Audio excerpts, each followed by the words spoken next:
ఉన్న బంగారాన్ని విడిపించి ఆ రోజు ఆన్లైన్ రేటుకే మేము కొంటాం. Sharma gold company. రాజయ్య గారు, మీ అనుచరుల్ని కొంతమంది కాంగ్రెస్ పార్టీకి మీరు కావాలని పంపించారు. భవిష్యత్తులో కాంగ్రెస్ పార్టీలో జాయిన్ అవ్వాలనే ఉద్దేశం మీకు ఉంది కాబట్టి మీ వాళ్ళని కాంగ్రెస్ పార్టీలోకి జాయిన్ చేశారు. ఇప్పుడు మీరు ప్లాన్ ప్రకారం కాంగ్రెస్ పార్టీలోకి వెళ్తున్నారు. ఇది తెలిసింది కాబట్టి బీఆర్ఎస్ అధిష్టానం మిమ్మల్ని పట్టించుకోలేదని చెప్తున్నారు. 2009 ఎన్నికల్లో కడియం శ్రీహరి గారు టీడీపీ నుంచి వెళ్ళి నేను కాంగ్రెస్ పార్టీ నుంచి వెళ్ళి గెలవడం జరిగింది. 2012లో నేను టీఆర్ఎస్ పార్టీ నుంచి వెళ్ళి వారు టీడీపీ నుంచి వెళ్ళి పోటీ చేస్తే మళ్ళీ నేనే గెలవడం జరిగింది. 2014 ఎన్నికల్లో నేను టీఆర్ఎస్ పార్టీ ఎమ్మెల్యేగా వారు ఎంపీగా పోటీ చేయడం జరిగింది. అటు తర్వాత వారు ప్రత్యక్ష ఎన్నికల్లో లేరు. కడియం శ్రీహరి అనేవాడు ప్రత్యక్ష ఎన్నికలు లేరు. 2012 నుంచి వెళ్ళి గ్రామ కమిటీలు, గ్రామ అనుబంధ కమిటీలు, గ్రామ సర్పంచులు, ఎంపీటీసీలు, వార్డు మెంబర్లు, అదేవిధంగా మండల కమిటీలు, ఎంపీపీలు, జెడ్పీటీసీలు, నామినేటెడ్ పోస్టులు, పార్టీ పోస్టులు అన్నీ కూడా నా ఆర్గనైజేషన్ మాత్రమే గన్పూర్లో ఉన్నది. ఆయన అంతకుముందు టీడీపీలో ఉన్న వాళ్ళందరూ కూడా నాయకత్వాన్ని ఆయన మీద ఇష్టం లేక వచ్చి చేరిన వాళ్ళు ఉన్నారు. సో మళ్ళీ ఆయనకు టికెట్ ఇస్తే ఆయన దగ్గరికి ఎట్లా పోతారు?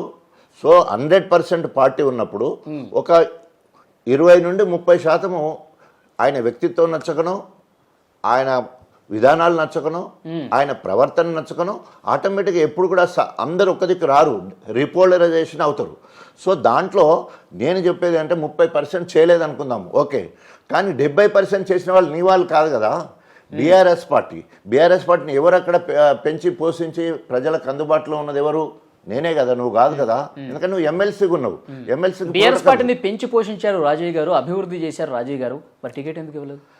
అందుకే కదా టికెట్ ఇవ్వకపోవడానికి కారణం స్వయంగా కేసీఆర్ చెప్పిండు, స్వయంగా కేటీఆర్ చెప్పిండు, స్వయంగా హరీష్ రావు గారు చెప్పిండు, స్వయంగా కడియం శ్రీహరే గణపూర్లో చెప్పిండు. ఏమని? 2014లో డాక్టర్ రాజయ్య నేను టికెట్ అడిగినాం, డాక్టర్ రాజయ్యకే టికెట్ ఇచ్చారు. 2018లో మేమిద్దరం టికెట్ అడిగినాం, మళ్ళా రాజయ్యకే ఇచ్చారు. ఇప్పుడు 23లో మళ్ళీ మేమిద్దరం కూడా టికెట్ అడుగుతున్నాం. మీరు రాజయ్యకే ఇస్తున్నారు. ఎన్నిసార్లు టికెట్ ఇస్తారు కదా సార్ ప్రజల్లో ఉన్నప్పుడు? సార్ చెప్పండి, అందుకే నేను చెప్తున్నా కదా, 14లో ఇచ్చారు, 18లో ఇచ్చారు, ఇప్పుడు 23 ఇద్దరు అడుగుతున్నాం మళ్ళీ మేము. మీరు రాజయ్యకి ఇచ్చేది ఉంటే నేను నా దారి చూసుకుంటాను, కాంగ్రెస్కి పోయేది ఉంటే నాకు నా బిడ్డకు టికెట్ ఇస్తానంటున్నారు, నాకైతే తప్పకుండా ఇస్తారు, నేను పోతాను బెదిరించినప్పుడు అధినాయకుడు కేసీఆర్ గారు కొంత జంకిండు, ఓ ఉప ముఖ్యమంత్రి, సీనియర్ లీడరు, టీడీపీలో పరిచయాలు, సో ఆ నాయకుని కనుక దూరం చేస్తే నష్టం అవుద్ది, రాజయ్య సౌమ్యుడు విధేయతగా ఉంటాడు అనే ఉద్దేశంతో నన్ను బుజ్జగించే ప్రయత్నంలో, వారికి అటిచ్చి బుజ్జగించే ప్రయత్నంలో నాకు 2 నియోజకవర్గాలు ఇన్ఛార్జ్ ఇచ్చి, నాకు రైతు సమితి ఇచ్చి, తర్వాత కానీ అప్పుడు కేసీఆర్ గారు మేము అన్ని సర్వేలు చేసుకుంటున్నాము, ప్రజల్లో ఎవరికి పేరుందో, ఎవరు గెలుస్తారని ఉందో వాళ్ళకి మాత్రమే టికెట్ ఇస్తున్నామని చెప్పారు కదా. ఆ కేసీఆర్ గారే తెలంగాణ రాష్ట్రంలో మొదటి 10 స్థానాల్లో గన్పూర్ ఉంది. కేసీఆర్ గారే కడియం శ్రీహరి గారికి చెప్పిండట, గన్పూర్ నియోజకవర్గంలో బీఆర్ఎస్ పార్టీ మంచిగా ఉంది, 49.7, మిగతా అన్ని పార్టీలు కలిసి 50% అయితే ఒక బీఆర్ఎస్ పార్టీ అంత ఉన్నది. బీఆర్ఎస్ పార్టీ అంత గొప్పగా ఉందంటే ఎవరి వల్ల ఉన్నది? కేసీఆర్ నాయకత్వంలో రాజయ్య ఎక్కడ పనిచేయడం వల్ల ఉన్నది. రాజయ్య ఆత్మీయ సమావేశాలు చేశాడు, 21 రోజులు దశాబ్దోత్సవాల్లో భాగంగా 146 గ్రామాలు తిరగడం కాకుండా కంటిన్యూస్గా 21 రోజులు గ్రామాలలో పడుకోవడం జరిగింది. రైతు సంక్షేమ యాత్రలో 10 రోజులు పడుకోవడం జరిగింది. అదేవిధంగా మన ఊరు మనబడి విషయంలో స్కూళ్ళల్లో 10 రోజులు పడుకోవడం జరిగింది. అదేవిధంగా దళిత బంధు విషయంలో దళితుల ఇళ్లలో 10 రోజులు పడుకోవడం జరిగింది. ఇట్లా ఏ నియోజకవర్గంలో ఏ ఎమ్మెల్యే కూడా ఒక 51 రోజులు ప్రజల పక్షపాతంగా ఉండుకుంటూ కాబట్టి చెప్తున్నాను సార్, దళిత బంధులో రాజయ్య గారి కమిషన్లకు పాల్పడ్డారు 10% అని చెప్పి ముఖ్యమంత్రి కేసీఆర్ గారే ఆయన నోటి నుంచే ఎమ్మెల్యేలు ఈ విధంగా ప్రవర్తిస్తున్నారు. మీ పేరు ప్రధానంగా ఆయన ప్రస్తావించారో లేదో తెలియదు, కానీ చర్చ అయితే బాగా జరిగింది. దళిత బంధు విధి విధానాలలో లోపం ఉన్నది. అక్కడ హుజురాబాదులో అందరికి ఇచ్చేసి, రిటైర్డ్ టీచర్లకు ఇచ్చేసి, ఉద్యోగులకు కూడా ఇవ్వచ్చు, వాడికి ఉద్యోగం అయితే ఏమవుతుంది, వానికి 10 లక్షలు ఇస్తే ఏమవుతుందన్న కేసీఆర్ గారు విధి విధానాలు లేకపోతే ఎమ్మెల్యే గారికి ఒక 1100 యూనిట్స్ ఇస్తున్నప్పుడు ఎమ్మెల్యే గారి ఇంటి పేరేం తెలుస్తుంది, ఎమ్మెల్యే గారికి పేరేం తెలుస్తుంది, ఊరేం చేస్తుంది, ఇవన్నీ తెలియదు కదా. మనము మండలాధ్యక్షుడి మీద ఆధారపడతాం, మండలాధ్యక్షుడు గ్రామాధ్యక్షుడి మీద ఆధారపడతారు, వాళ్ళు వార్డు మెంబర్ల మీద ఆధారపడతారు. సో ప్రతి దగ్గర కూడా అవినీతి జరగటానికి ఆస్కారం ఉంది. కింది స్థాయిలో ఏమన్నా జరిగినా కూడా ఎమ్మెల్యేనే బాధ్యత వహించాలని కేసీఆర్ గారు చెప్పడం జరిగింది. ఇది ఒక గణపురం వరకు ఆగలే, you can survey anywhere else. 119 దళిత నియోజకవర్గాలు బంధు నిధులు అనేది ఎమ్మెల్యే చేతుల మీదుగానే ఇచ్చారు కదా సార్. ఇక్కడ ఇచ్చింది ఎక్కడ ఉట్టిగానే పేర్లు పంపించడం ఇంతవరకు ఎవరికి ఇవ్వలే కదా, ఎవరికి ఇవ్వలే కదా. ఇచ్చుడు ఎక్కడిది 1100కి ఏ ఒక్కరికి కూడా ఇవ్వాలి కదా, అందుకే కదా ఓడిపోయింది కారణం. ఇవ్వలే కదా, పేర్లు పోయినాయి కలెక్టర్ ఆఫీస్లో ఆగిపోయినాయి కథ అంతే. అని అట్లా బీసీ బంద్ అన్నారు, నియోజకవర్గానికి 55% పాపులేషన్ ఉంటే 300 ఇవ్వాలి, ఎవరి ముక్కలు పెట్టాలి? అది దానికి నామ్స్ పెట్టేసి గవర్నమెంట్ ఇస్తే పర్లేదు. దళిత బంధు కమిషన్లు రాజయ్య గారు పాల్పడ్డారా లేదా? రాజయ్య కాదండి, కింది వాళ్ళు ఎవరున్నా కూడా రాజయ్య బాధ్యత తీసుకోవాలి ఎమ్మెల్యే కాబట్టి. సో ఇది ఒక్క గణపురం వరకే జరిగింది కాదు, నేను చెప్తున్నాను కదా, రోజు పేపర్లలో చూస్తున్నారు మీరు. ఇవాళ కూడా ఒక పేపర్ వచ్చింది, నిన్నో పేపర్ వచ్చింది, మొన్నో పేపర్ వచ్చింది. అన్ని నియోజకవర్గాలు అన్నిట్లో ఏదో స్థాయిలో, వెనకట ఓ సామెత ఉంది కదా, ఐస్ ముక్కిచ్చేంటి ఇంచెల్లి వచ్చేవరకు ఎట్లయితే కరిగిపోతుందో గ్రామ స్థాయి నుంచి అదే కనుక నామ్స్ కనుక కరెక్ట్ పెట్టేది. ఓ డిగ్రీ పాస్ అయిన వాళ్ళకే అంటే ఫిల్టర్ అయ్యేటోళ్ళు ఉండే, లేదా 10th పాస్ అయితే కొంత నిరుద్యోగం అన్న పోయేది ఉండే, లేదా భూమి లేని నిరుపేదలకే ఇవ్వాలంటే ఓ రకంగా. అందరూ ఎలిజిబిలిటీ అన్న తర్వాత 25,000 కుటుంబాలు ఇచ్చినవి 100. ఎట్లా what is the base for selection? అందరు ఎలిజిబులే. కాబట్టి ఇది గ్రామ స్థాయిలో, కింద స్థాయిలో ఒకవేళ అవకతవకలు జరిగేది ఉంటే కేసీఆర్ భాషలో ఉన్నాడు, ఎమ్మెల్యే గారు బాధ్యత తీసుకోవాలి. ఎవరు తీసుకున్నాడు ఏందని ఎక్కడ తెలుస్తుంది అది? సో కాబట్టి ఇదంతా కూడా మామూలుగా రాజకీయాలలో ఇలాంటి అవకాశాలు కల్పించడానికి విధి విధానాలే కారణం ఉంటుంది. రాజు గారు, ఈ ప్రశ్నకు మనస్ఫూర్తిగా సమాధానం చెప్పండి. ఇప్పుడు ఎలక్షన్స్ కూడా లేవు. సర్పంచ్ నవ్య విషయంలో ఏం జరిగింది సార్? లైంగిక వేధింపులు అని చెప్పి ఆమె ఆరోపణలు చేసింది. లైంగిక వేధింపుల కంటే రాజకీయ వేధింపులు అని కూడా చెప్పింది. సో మీరు తీసుకునే కులం లైంగిక వేధింపులు అంటారు. ఆమె నా కులం బిడ్డ, సర్పంచ్. వర్గాలు ఉంటాయి రాజకీయాలలో, కడియం శ్రేణి వర్గం, రాజకీయం నాదో వర్గం. అలాంటప్పుడు కడియం శ్రేణికి దగ్గరున్న వాళ్ళను నా వర్గం ముఖాన రావాలనుకున్నప్పుడు కింది స్థాయి నాయకులు, ఎంపీపీ కావచ్చు, జెడ్పీటీస్ కావచ్చు, మండలాధ్యక్షులు కావచ్చు, ఆ ఊరు నాయకులు కావచ్చు. Rajanna is a protocol MLA. రాజన్నను కాదని అడ్డుపోతున్నారు మీ కులమోడు కథా కార్ఖానా. ఇటు తీసుకొచ్చడానికి ఎవరైనా కూడా పనుల విషయంలో కానీ మిగతా విషయంలో ప్రలోభాలకు గురి చేస్తారు. ఆ ప్రలోభాలకు నన్ను గురి చేశారని మాత్రమే ఆమె అభియోగం. ఊర్లో రాజకీయ కక్షలు దొర చెప్తేనే అక్కడ మీటింగ్కి వస్తుండ్రు, లేకపోతే రాదు రాజకీయ కక్ష. తర్వాత వేలేరులో కేటీఆర్ గారు వచ్చారు, నాకు ఇన్విటేషన్ లేదు, అక్కడ రెడ్డి వాళ్ళందరూ నన్ను రాకుండా చేసిండ్రు, అది రాజకీయ కక్ష. మహిళా దినోత్సవం అయితే మొత్తం అందరికీ ఎమ్మెల్యే గారు బట్టలు పెట్టిళ్ళు, నాకు మాత్రమే బట్టలు పెట్టలేదు, ఇది రాజకీయ కక్ష. అన్ని ఊర్లకు పనులు ఇచ్చిండు, నా ఊరు కక్ష కట్టి దొరలు చేయబట్టి నాకు ఇక్కడ పనులు. అంతేనా? మీ గ్రామంలో పనులు జరగాలంటే, నిధులు రావాలంటే నువ్వు నాతో ఉండాల్సిందే. అది చాలా తప్పండి, అట్లాంటి భాష మాట్లాడదు. ఎందుకంటే బీయింగే పాలిటిక్స్లో ఒక చేయలేదు, అట్లా అస్సలకి అలాంటి ఆరోపణ వాళ్ళు చేయలేదు. జానకిపురాన్ని మీరు దత్తత తీసుకున్నారు, నిధులు ఇవ్వాలి అన్నారు. మొదటి సంవత్సరం ఆర్థిక మాంద్యం, 2 సంవత్సరాలు కరోనా, గవర్నమెంటే పైసలు అయినప్పుడు జానకిపురం ప్రత్యేకంగా కంచెలు తీసుకొచ్చి ఇస్తారా?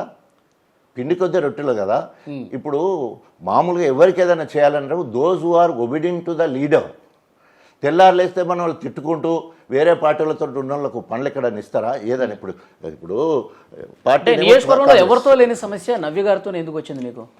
వ్యక్తిగతంగా వారి కారణాలు బట్టి ఉంటుంది. సో దయచేసి ఇది మహిళా కమిషన్ సుమోటోగా తీసుకుంది, కేసు అయిపోయింది. దాని గురించి చర్చ అవసరం లేదు, ఎందుకంటే దాని గురించి మాట్లాడట్లే ఏహ్యంగా ఉంది, నాకు అది ఇష్టంగా లేదు. దయచేసి అది వదిలేసేయండి. మహిళా కమిషన్ పెట్టేసింది, అది ఫాల్స్ ప్రూవ్ అని తెలిసిపోయింది. ఓన్లీ రాజకీయ దురుద్దేశంతో పత్రికలో వచ్చిన వార్తలను పట్టుకొని న్యూస్ ఏం చేశారు, మీడియా దాన్ని చాలా ఎక్కువ చేశారు. దాని వెనుక ఒక రాజకీయ ఆరోపణలు ఉన్నాయి కాబట్టి మీకు టికెట్ ఇవ్వలేదు అని చెప్పేసి అంటున్నారు. ఒకసారి విచారణ జరిగి ఆడ ఏం లేదని తేలిన తర్వాత దాని చర్చ ఎందుకు? ఇంకా ఏం లేదని తేలింది కదా. ఇంకా నేను పోతే ఇంకా డీప్కి వెళ్ళలేదంటే మళ్ళీ ఇప్పుడు మీరు ఇంటికి వెళ్ళారు సార్, మీరు ఇంటికి వెళ్ళారు, ఇంట్లో చర్చ మేమిద్దరం ఒకటే పార్టీలో ఉన్నాం కాబట్టి అధినాయకుని దగ్గర పోతే అక్కడ ఏమన్నా పనుల విషయం ఏది ఉంటే మరి పనులు ఇచ్చేస్తే అయిపోద్ది కదా అని చెప్తే పోయి పనులు ఇస్తానని చెప్పినాము. ఇంటికి ఎందుకు పోకూడదు? ఆమె వేరేనా? మా పార్టీ ఆమె, నా కులం ఆమె, నా నియోజకవర్గం, ఎందుకు పోకూడదు?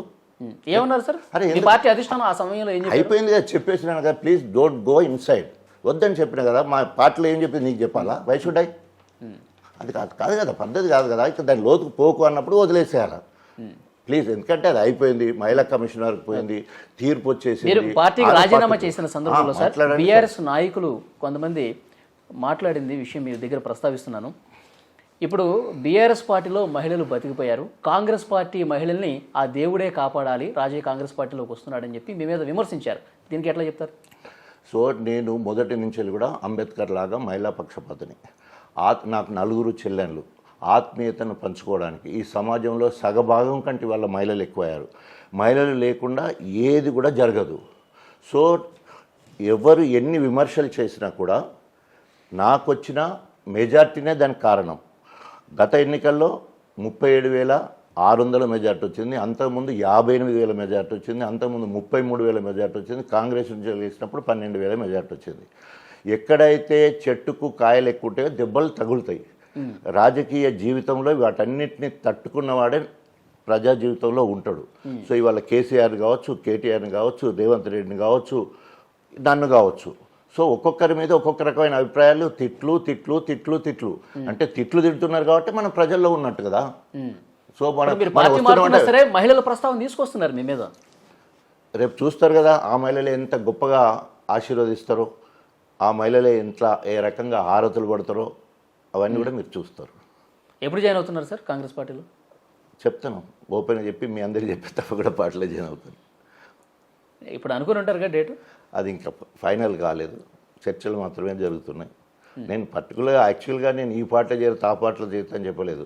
ఓన్లీ బీఆర్ఎస్ పార్టీ విధి విధానం నచ్చక నేను పార్టీకి రాజీనామా చేస్తున్నాను, నా అనుచరులతోటి మాట్లాడి నిర్ణయం తీసుకుంటా అన్నాను. మరి మీ అనుచరులు ఏమంటున్నారంటే బీఆర్ఎస్ పార్టీలో ఉండొద్దు, కాంగ్రెస్కి పోవాలని మాత్రం అంటున్నారని చెప్పడం జరిగింది. ఇప్పుడు ఎవరు సంప్రదించారు సార్? మీరే కాంగ్రెస్ పార్టీలోకి వెళ్దాం అనుకున్నారా, లేకపోతే మీరు వస్తే బాగుంటుందని చెప్పి కాంగ్రెస్ పార్టీ వాళ్ళు అడిగారా? సో నేను 15 సంవత్సరాలు I was in Congress party. ఈరోజు మంత్రివర్గ సహచరులందరూ నా సమకాలీకులు. నేను కాంగ్రెస్ ఫోరం ఫర్ తెలంగాణలో స్పోక్స్ పర్సన్. మంత్రులందరూ లోపల మాట్లాడిన తర్వాత బయట మొత్తం కూడా నేనే మాట్లాడేవాడిని. ఆ రకంగా నేను తెలంగాణ ఉద్యమకారుడిగా ఎక్స్పోజ్ అయ్యడానికి ప్రధాన కారణం అదే, ప్రధాన కారణం కూడా అదే. సో ఆ రకంగా నేను ఉప ముఖ్యమంత్రి స్థాయికి కూడా వెళ్ళడం జరిగింది, గట్టిగా నిర్ణయం తీసుకొని రాజీనామా చేయడం జరిగింది. సో ఈరోజు కొత్తగా కాంగ్రెస్లో పరిచయాలు అనేది నాకు ఏం లేదు. సో యూజువల్గా నాకు అందరు కూడా పరిచయస్తులే ఉన్నారు. దాంట్లో భాగంగా మాట్లాడు. ఇప్పుడు ఒక నాయకుడు అసంతృప్తిగా ఉన్నాడు అని తెలిసినప్పుడు అనేక మంది వస్తారు. ఒక ఊర్లో ఏదైనా ఇంత నష్టం జరిగింది, అయ్యో పాపమాట అంటే అందరూ వచ్చి చూసిపోతారు. అట్లాగే నాయకుడిగా నేను ఉప ముఖ్యమంత్రిగా ఉన్న నేను 4 సార్లు ఎమ్మెల్యే కూడా చేయను, అసంతృప్తిగా ఉన్నాడట, ఆత్మ బాధతో ఉన్నాడట, మానసిక క్షోభతో ఉన్నాడట అనేదానికి అనేక మంది అనేక రాజకీయ పార్టీలు అప్పుడు ఉప ముఖ్యమంత్రి ఉన్నప్పుడు జాతీయ పార్టీలు కూడా వచ్చి కలిసినాయి. అల్టిమేట్ నేను తీసుకున్న నిర్ణయం అనేది నాకు ఉంటుంది కదా. బాధలో ఉన్నారు కాబట్టి కాంగ్రెస్ పార్టీ వాళ్ళు మిమ్మల్ని సంప్రదించి ఆహ్వానించారు. అంటే 100 అసంతృప్తిగా బాధ 100%. ఎవరికైనా ఎమ్మెల్యే టికెట్ రాకపోతే సంతోషం ఉంటుందా? మీ భాషలో ఏమైనా సంతోషం అది? అయినా కూడా విధేయుడుగుండి గణపురము జనగాం గెలిపించినప్పుడైనా రియలైజేషన్ ఉండాలి కదా, అది కూడా లేదు కదా, అప్రిషియేషన్ ఉండాలి కదా. పోనీ మీరు చెప్పండి, గణపూర్ గెలవడానికి జనగాం గెలవడానికి కాంట్రిబ్యూషన్ లేదంటారా? నాది నాకు బాధ్యత అప్పచెప్పింది, ఇన్ఛార్జి బాధ్యత అప్పచెప్పినప్పుడు అంతే కదా, అదే అంటున్నాను. సో అభివక్త వరంగల్ జిల్లాలో ఈ 2 మాత్రమే గెలిచారంటే నా ఇంపాక్ట్ ఎంత ఉంది నియోజకవర్గాల మీద అనేది ఇంపార్టెంట్ కదా. సో ఆ రకంగా ఉన్నంతసేపు పార్టీకి ఒబిడియంట్గా ఉన్నాం, నాయకుడిని గౌరవించుకుని అనేక రకాలు చేస్తాం. ప్రజాస్వామ్యబద్ధంగా ఎవరైనా వారి ఇష్టాన్ని బట్టి ఆయా పార్టీ విధానాలను బట్టి వారి మేనిఫెస్టోని బట్టి మారుతుంటాం. ఇవాళ కేసీఆర్ గారు పార్టీ మారిండు, రేవంత్ రెడ్డి పార్టీ మారిండు, పార్టీ మారడం లెవెల్. సో కాబట్టి నేను మాట్లాడారు సార్, ఆయన ముఖ్యమంత్రి అయిన తర్వాత మాట్లాడలేదు. సో మిగతా వాళ్ళందరూ మాట్లాడిండ్రు. నేను చెప్పాను కదా, ముఖ్యమంత్రి రేవంత్ రెడ్డి కాంగ్రెస్ పార్టీకి వచ్చినాక లింక్ లేదు. వారి పార్టీలన్నీ వేరు కదా. నేను ఓన్లీ కాంగ్రెస్ ఎవరైతే ఉన్నారో వాళ్ళందరితో మాట్లాడినా. రాజనరసింహ గారు ఉన్నారు, బట్టి ఉన్నాడు, తర్వాత పొంగులేటి శ్రీనివాసరెడ్డి గారు ఉన్నారు, తర్వాత మొన్న దీపాదాస్ మున్సి గారు వచ్చారు. మేమంతా తెలంగాణ కాంగ్రెస్ ఫోరం ఫర్ తెలంగాణ అంటే ఢిల్లీ పోతే అందరూ కలిసేవాళ్ళు కదా. సో అక్కడ అందరు దీపాదాస్ మున్సి గారితో మాట్లాడుంటారు. మాట్లాడడం వేరండి, మర్యాదపూర్వకంగా కలవడం వేరు. సో అవుట్కమ్ ఏందనేది రిజల్ట్ వచ్చినాక తెలుస్తుంది.